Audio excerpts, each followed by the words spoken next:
Le mandat du président de la République étant de 5 ans renouvelable une seule fois, comme le dit la Constitution, un acteur politique congolais, Steve Mbikai, a annoncé une démarche selon laquelle il fallait changer le mandat du président de la République de 5 ans à 7 ans. Maître Passimbayo précise que cette démarche entreprise par Steve Mbikai est liée à la liberté que doit avoir chaque individu à pouvoir se prononcer sur une question politique tout en donnant son avis. Il a par ailleurs affirmé que pour qu'une telle démarche soit entreprise, changer le mandat du président de la République, il y a deux possibilités.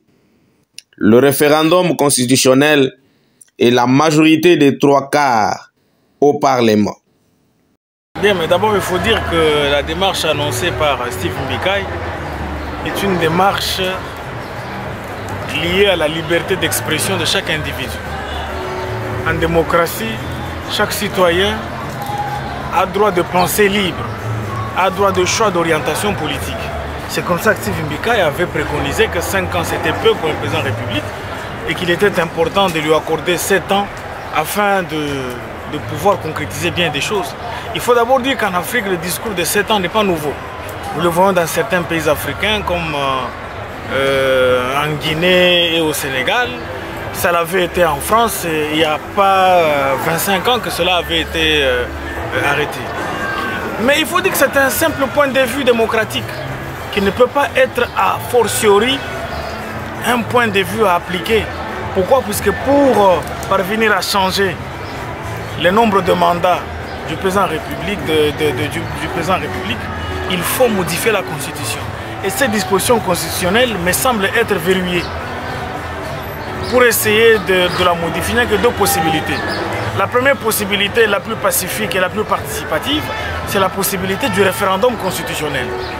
Tu comprends, on convoque le peuple à une élection pour se prononcer sur le oui, sur le non. Mais attention, ça coûte cher puisque le référendum est une élection où un peuple se prononce soit par le oui, soit par le non, soit par l'abstinence. Alors, mais deuxième des choses, c'est la majorité de 3/4 au Parlement. Comme sous Kabila, on l'avait fait en 2010, on a modifié certaines dispositions constitutionnelles. La majorité de 3/4 était entrée en danse pour modifier. Donc, retenez que c'est un simple point de vue de M. Steve Mbikai. Est-ce que c'était déjà devenu un état de besoin dont se sont appropriés les députés de l'Union sacrée? La réponse c'est non. Donc, voilà pourquoi je ne peux que vous donner cela comme réponse. Merci. En ce qui concerne la structure COPOP dont il est le président, il rassure que cette structure se porte bien. La fédération des Mbandaka est en train de se préparer pour accueillir le président de la République dans les prochains jours. La fédération des Mbandaka est en train de se préparer pour accueillir le président de la République. Je crois qu'après Mbandaka, il ira dans la Mongala. Ceux de la Mongala sont à l'élimination. Et donc, partout le chef de l'État ira.